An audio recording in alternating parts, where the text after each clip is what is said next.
यज्ञ हवन होता है, उसी की गाय के गोबर की जो भस्म होती है वो भगवान महाकाल पर चढ़ती है।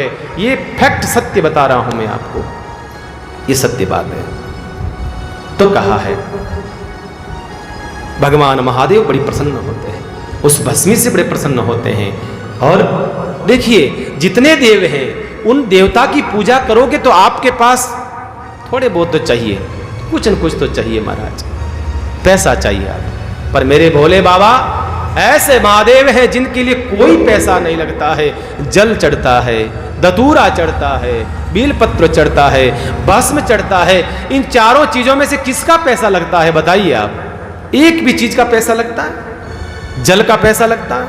नहीं लगता है। भस्म का पैसा नहीं लगता है, बीलपत्र का पैसा नहीं लगता है, दतूरा का पैसा लगता है।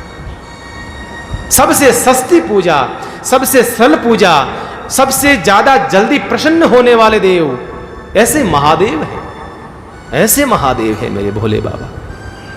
और जितने देवता है उन देवता की पूजा पद्धति, उन देवताओं का पूजन करने के लिए हमें कितना यत्न करना पड़ता है। दूध लाओ, ये दही लाओ, शहद लाओ, ये लाओ, पता नहीं क्या क्या लाना पड़ता है, तब जाकर के उनकी पूजा होती है। महादेव कहते हैं नहीं, मेरा ऐसा कुछ नहीं है, मुझे तो आप कुछ भी चढ़ाओ, मुझे स्वीकार होगा, मुझे स्वीकार होगा। भगवान महादेव इतने भोले हैं, सबसे सस्ती पूजा है। और भगवान महादेव कहते हैं भस्म का त्रिपुंड लगाता है। 3 जो लाइन होती देख रहे होंगे शिवलिंग पर, आप 3 लाइन देखते हैं, इसको त्रिपुंड कहते हैं। जो 3 लाइन का त्रिपुंड लगाता है मेरे नाम का, कहते हैं उसके तीनों काल नष्ट हो जाते हैं। भूत, भविष्य और वर्तमान में किए हुए पाप सब नष्ट हो जाते हैं अगर कोई मेरे नाम का तिलक लगाता है। यूं तो मेरे नाम का तुम 12 महीने तिलक लगाओ, 12 महीने, लेकिन तुम नहीं लगा सकते हो तो कम से कम श्रावण महीने 1 महीने मेरे नाम का तिलक लगाओ, त्रिपुंड लगाओ। तुम्हारा भूतकाल, भविष्य काल और वर्तमान काल में किया हुआ पाप सब नष्ट कर देता हूं, सब नष्ट कर देता हूं। इतने भोले बाबा बताइए आप। कहते हैं आओ तो सही, ये भस्म की महिमा है। और फिर भगवान महादेव का प्रिय क्या है? रुद्राक्ष। रुद्राक्ष की तो महिमा अद्भुत महिमा है। रुद्राक्ष की उत्पत्ति कैसे हुई है? एक बार भगवान महादेव समाधि में बैठे थे, और आप जानते हो भगवान महादेव की समाधि लगती है, वो डेट फिक्स होती है, पर खुलने की कोई डेट फिक्स नहीं है। भगवान महादेव किस दिन बैठेंगे समाधि में वो तारीख समझ में आती है, पर कब वापस समाधि खुलेगी इसका पता नहीं चलता। एक बार भगवान महादेव बैठे समाधि में, और हजारों हजार साल हो गए भगवान राम की साधना कर रहे थे, भगवान राम का चिंतन कर रहे थे। उसी समय उनके भगवान राम से ऐसा आनंद स्फुटित हुआ, ऐसा आनंद प्रवाहित हुआ, उनके आंसू निकल पड़े आंखों से, और वो आंसुओं से कहते हैं रुद्राक्ष की उत्पत्ति होती है। वो जहां जा गिरे हैं उससे कहते हैं रुद्राक्ष के वृक्ष निकलते हैं, वृक्ष बनते हैं, और उनके द्वारा ही हम जो रुद्राक्ष पहनते हैं उसकी उत्पत्ति होती है। वो अक्ष से, आंसू को कहते हैं अक्ष, रुद्राक्ष इसलिए उसका नाम पड़ा है। रुद्राक्ष कोई ऐसा वैसा कोई पौधा या फल नहीं है, ये बहुत बड़ा भगवान महादेव का आंसू है।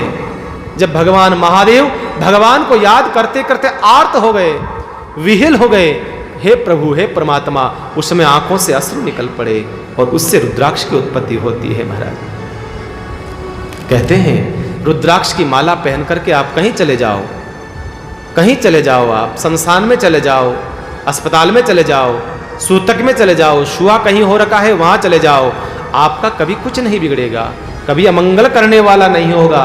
एक तो भगवान माधव की तुलसी, एक रुद्राक्ष, 2 ऐसी माला है कभी अशुद्ध नहीं होती है, ना ही कभी आपको अमंगल होने देगी। आपका जरूर पहनो, गले में तुलसी की माला और रुद्राक्ष अवश्य पहनो,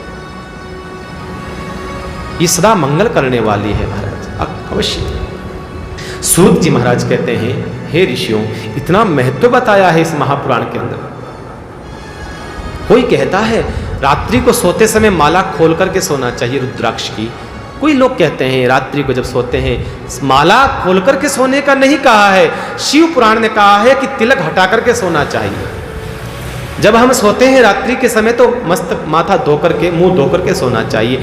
आपके सोते समय तिलक नहीं होना चाहिए, माला जरूर होनी चाहिए। माला इसलिए होनी चाहिए, इस श्वास का क्या भरोसा, कब ये श्वास निकल जाए। कम से कम रुद्राक्ष की माला पहनी रहेंगे तो कम से कम काल नहीं आएगा, काल दूर रहेगा। इसलिए कहा है इस श्वास का कोई भरोसा नहीं है। रुद्राक्ष की माला हर पल रखो, हर क्षण रखो। किसी के लिए नियम नहीं है कि स्त्री नहीं पहन सकती है, पुरुष नहीं पहन सकता है, ऐसा नहीं है। रुद्राक्ष हर कोई पहन सकता है, हर कोई धारण कर सकता है उस रुद्राक्ष को। आपके लिए मंगल देने वाला भी होगा महाराज। तुलसी के बगैर भगवान ठाकुर भोजन स्वीकार नहीं करते हैं, कभी स्वीकार नहीं करते हैं। तुलसी आपको जरूर पधरानी ही पड़ेगी, जब ही ठाकुर आपका भोजन स्वीकार करेंगे। इसी प्रकार से भगवान महादेव के लोक में जाओगे आप तो रुद्राक्ष पूछेंगे, भगवान कहेंगे कहाँ है, गले में है नहीं है। भगवान स्वीकार नहीं करेंगे महादेव जब तक गले में रुद्राक्ष नहीं होगा। रुद्राक्ष होने से कोई काल आपके नजदीक नहीं आ सकता है, कोई काल नहीं। समस्या यह है रुद्राक्ष तो बहुत मिलता है, अब असली और नकली कैसे पता करें, यह भी बड़ी समस्या है। असली और नकली की भी समस्या है, क्योंकि असली रुद्राक्ष आप पहनोगे तो ज्यादा प्रभावी होगा। आप जिस कार्य के लिए पहन रहे हो, जिस हेतु के लिए पहन रहे हो, अगर असली रुद्राक्ष होगा तो जल्दी आपका कार्य पूर्ण होगा। असली रुद्राक्ष, नकली और ये फर्क है। असली को जलाओगे तो काला नहीं पड़ता, ऐसा कहते हैं। रुद्राक्ष काला नहीं पड़ता, असली रुद्राक्ष जो होगा तो, और नकली काला हो पड़ जाएगा। और असली जो होगा वो तैरेगा, नकली होगा जो डूब जाएगा पानी में, ऐसा कहते हैं, तैरता है। असली और नकली में ये फर्क है। अब रुद्राक्ष की क्या बात करें, आजकल तो असली चीज मिलती ही नहीं है, कुछ भी नहीं मिलता है, सब डुप्लीकेट आ गया। सब पूरा मार्केट भरा पड़ा है डुप्लीकेट से। कुछ भी चीज लेने जाओ यही पूछते हैं असली चाहिए या नकली चाहिए। अरे और तो छोड़ो, इंसान भी असली और नकली हो गए हैं। दिखने में कुछ और हैं, जीने में कुछ और हैं। असली और नकली दो प्रकार के हो गए, दो प्रकार के। बाहर से दिखते हैं आहा कितने अच्छे लोग हैं ये, भीतर जब जानोगे उनको पहचानोगे तो लगेगा अरे बहुत दुष्ट लोग हैं। तो हम हैं उन फूलों की तरह, प्लास्टिक के फूल होते हैं ना, बड़े सुंदर दिखते हैं। प्लास्टिक के फूल देखे होंगे आपने, असली जो फूल होता है उससे भी सुंदर दिखते हैं। प्लास्टिक के फूल बहुत सुंदर दिखते हैं लेकिन सुगंध नहीं होती उनके अंदर। नकली है, दिखने में बहुत सुंदर है पर उनमें सुगंध नहीं है। इसी प्रकार से जीवन में दिखने में आप कैसे ही दिखो पर भीतर से आप असली बने रहो, भीतर से आपका जीवन महकता रहे समाज के बीच में। आप चले जाओ उसके बाद में भी आपकी संस्कारों का, आपके व्यवहार की महक पूरे समाज में बनी रहे। जीवन तो ऐसा होना चाहिए, ऐसा जीवन होना चाहिए। कबीरा जब हम पैदा भये जगत हंसा हम रोई, पर ऐसी करनी कर चलो हम हंसे जग रो। आप यहां से विदा ले तो आपके गुणों का वर्णन करके दुनिया के लोगों की आंखों में आंसू आए। दुनिया के लोग याद करे भला आदमी था, चला गया, बहुत अच्छा आदमी था। असली और नकली की पहचान बड़ी समस्या है, किसको पहचाने हम।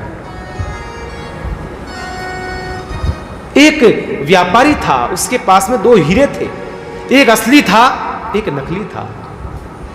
एक बार राजा के दरबार में आया और कहा महाराज मेरे पास में दो हीरे हैं, एक असली है एक नकली है। और दरबार लगा हुआ था बाहर, चौक में लगा हुआ था, बाहर खुले में दरबार लगा हुआ था। राजा बैठे थे। राजा से कहा महाराज जो असली की पहचान कर देगा ये हीरा उसका, जो असली बता देगा ये हीरा उसका, और नहीं बताया, झूठ बताया, उसको मृत्युदंड देना महाराज। राजा के सामने कहा उसको मृत्युदंड मिलना चाहिए। राजा ने कहा ठीक है रख दो। दोनों हीरे उस सभा में रख दिए गए और सबसे कहा आओ, बड़े बड़े जो जानकार होते हैं, हीरे के पारखी जौहरी जो होते हैं उनको बुलाया और बुला करके कहा राजा ने, बताओ इनमें से कौन सा हीरा असली है और कौन सा हीरा नकली है, बताओ। पर ध्यान रखना, शर्त यह है अगर तुम पास में आकर के बताओगे ये असली है, अगर वो नहीं निकला तो तुम्हारे को मृत्युदंड दिया जाएगा। ध्यान रखना। सब व्यापारी घबरा गए। मरना कौन चाहता है? मरना कौन चाहता है? इससे अच्छा बताएंगे ही नहीं। जितने आए थे सब के सब चुपचाप बैठे रहे। राजा ने कहा कोई तो उठो, अरे बड़ी बड़ी बातें करते हो, हम ऐसा हैं, उठो, अब तो जरूरत पड़ी तुम्हारी। महाराज गरेला टाबर टिंगर है, घर परिवार है, मरना नहीं चाहो महाराज, कांटा नकली निकल जावे तो। राजा ने कहा कोई नहीं है पूरे नगर में, कहा कोई नहीं है। इतने में एक अंधा व्यक्ति आया, उठा, महाराज मैं बताऊं असली और नकली की पहचान। कहा तू कैसे बताएगा, तेरी तो आंखें ही नहीं है। उस अंधे व्यक्ति ने कहा हीरे की पहचान करने के लिए बाहर की आंखों की आवश्यकता नहीं है, इसको तो महसूस किया जाता है। अच्छा बताओ। आया अंधा व्यक्ति, दोनों हीरे पे हाथ लगाया और तुरंत कह दिया साहब ये असली हीरा। कहा, पूछा उस व्यक्ति से क्या असली? का हाँ महाराज ये असली हीरा है। राजा को आश्चर्य हुआ, भले आदमी, तेरे आंखें नहीं, तेरे को दिखता नहीं और तूने असली हीरे की पहचान कर ली, कैसे करा? उस अंधे व्यक्ति ने कहा महाराज इसमें कौन सी बड़ी बात है, अंधे आदमी की यहाँ कोई बात ही नहीं है। असली जो हीरा होता है वो चाहे कितना भी प्रकाश में रख दो आप, कितनी भी धूप में रखो आप, कितना भी ज्यादा तेज पड़ता हो, पर उसके हाथ लगाओ एकदम शीतल ठंडा होता है, एकदम शीतल होता है। नकली हीरा गर्म हो जाता है जल्दी से महाराज, सीधी सी पहचान है। असली हीरा कभी गर्म नहीं होता है। कहने का अर्थ, कहने का अभिप्राय, व्यक्ति समझदार वही है, समझदार वही है, कितना भी क्रोध आए, कितना भी संकट आए, कभी टूटे नहीं, बस क्रोधित नहीं हो जाए, बात बात पर क्रोधित नहीं हो जाए, वो असली व्यक्ति है। बात बात पर देखिए आप भगवान राम और भगवान लखन में देखिए आप, भगवान राम ब्रह्म है लेकिन कभी गुस्सा नहीं आया उनको। आप पूरे चरित्र को देखिएगा, कभी क्रोध नहीं आया। बड़ी से बड़ी बात हुई, बड़ी से बड़ी घटनाएं घटी है भगवान राघवेंद्र सरकार की, पर कभी क्रोध नहीं किया, गुस्सा नहीं किया है। जीवन में ध्यान रखना, असली और नकली की पहचान ऐसे हो जाती है व्यक्ति की। आपके जीवन में कभी क्रोध आए, कभी गुस्सा आए, तो थोड़ी सी देर शांत हो जाओ। घर में कोई झगड़ा नहीं होगा, घर में कोई लड़ाई नहीं होगी, घर में कोई समस्या नहीं आएगी। लेकिन अटे तो महाराज मैं कम थोड़ी हूं, मैं ही हूं कम। झगड़े की तो समस्या यह है, उसने मुझे ऐसा कैसे बोल दिया, मैं छोटो बाप को। पर खाओ बछड़ा, लड़ाई करो। ध्यान रखो, जब भी क्रोध आता हो, आपको गुस्सा आ रहा हो, आप चाहते हो उसको मैं गाली निकालूं, कुछ कहूं, आप चाहते हो मैं कुछ कहूं उसको, आधा घंटा 15 मिनट आप रुक जाइए, आपका क्रोध शांत हो जाएगा, गुस्सा पूर्ण रूप से शांत हो जाएगा, फिर आपका गुस्सा नहीं रहेगा। संत महात्मा के पास सासू गई, लड़ाई झगड़ा बहुत होता है। संत ने कहा माता जी एक दवाई देता हूं, आप जानते हो कहानी, तो अब ज्यादा विस्तार की जरूरत नहीं। पानी दवाई दी, इसको जैसे ही गुस्सा आता है, सास बहू लड़ती हैं, इसको पी लेना, दवाई को 2 ढक्कन ले लेना और आधे घंटे रखना, 15 मिनट रखना मुंह के अंदर, फिर आप उसको पी लेना। 1 महीने तो कोई झगड़ा नहीं हुआ। महाराज के पास आई, महाराज दवाई बहुत अच्छी थी, बहुत अच्छी, एक दवाई और दे दो, एक बोतल और दे दो लिक्विड की, बहुत अच्छी थी। महात्मा जी ने कहा तेरे घर पर पानी की टंकी है ऊपर? कहाँ? बस वही दवाई है और कोई दवाई नहीं है। जब भी गुस्सा आता है मुंह में पानी ले लिया कर, बोल नहीं पाएगी तो गुस्सा वैसे ही ठंडा हो जाएगा। संत महात्मा एक रास्ता बता सकते हैं, जीना तो आपको पड़ेगा, यात्रा तो आपको करनी पड़ेगी। महात्मा एक रास्ता प्रशस्त कर सकता है, आपको चलना तो आपको पड़ेगा। समझदार व्यक्ति वही होता है जो ऐसी स्थिति परिस्थिति में शांत रहे। बस भगवान कृष्ण गीता में कहते हैं अर्जुन, जो सम और विषम स्थितियों में सम्मान रहे, एक जैसा रहे, वो मुझे अति प्रिय है। ऐसा नहीं सुख मिला तो हर्षित हो गया, दुख मिला रोने लगा, ऐसा व्यक्ति मुझे अच्छा नहीं लगता है। गीता का सूत्र है, जो व्यक्ति दोनों स्थितियों में सम रहता है। दुख भी मिले, हे मेरे प्रभु तेरा शुक्रिया, तुझे याद तो बनी रहेगी। दुख आता है, ठाकुर का शुक्रिया अदा करिए, हे मेरे ठाकुर तूने दुख दिया है तो तेरी याद बनी रहेगी। अच्छा हुआ, बहुत बढ़िया। सुख दिया है तो भगवान तेरी कृपा से है, ये तेरी ही कृपा से। तो व्यक्ति असली और नकली की पहचान ऐसे ही होता है, जो विनम्र होता है। व्यक्ति जितना बड़ा होता है उतना ही विनम्र होगा, तो ही व्यक्ति वो टिक पाएगा। इसलिए कहा विद्या ददाति विनयम। विद्या क्या देती है आपको? विनय देती है, आपको विनयशील बनाती है। विद्या तो विद्या वो है जो व्यक्ति को और छोटा बनाती है। विद्या तो वो है व्यक्ति को और विनय और सरल बनाती है। विद्या वो नहीं है अब तो मैं बड़ा हो गया हूं, अब मुझे कौन कुछ कह सकता है।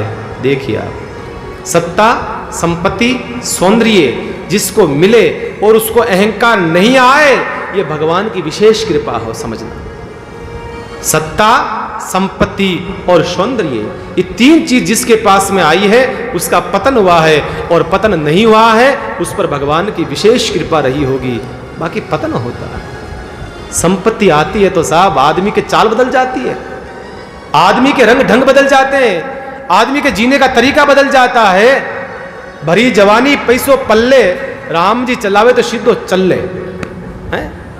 पैसा आ जाए, जवानी आ जाए, सुंदरता आ जाए, फिर व्यक्ति सही रास्ते पर नहीं चलता, नहीं चलता। ध्यान रखो, ये चीजें आ जाए, भगवान का शुक्रिया अदा करो, हे प्रभु तेरी कृपा से मिला है, तेरे ही चरणों में पुनः भेंट है ये सब।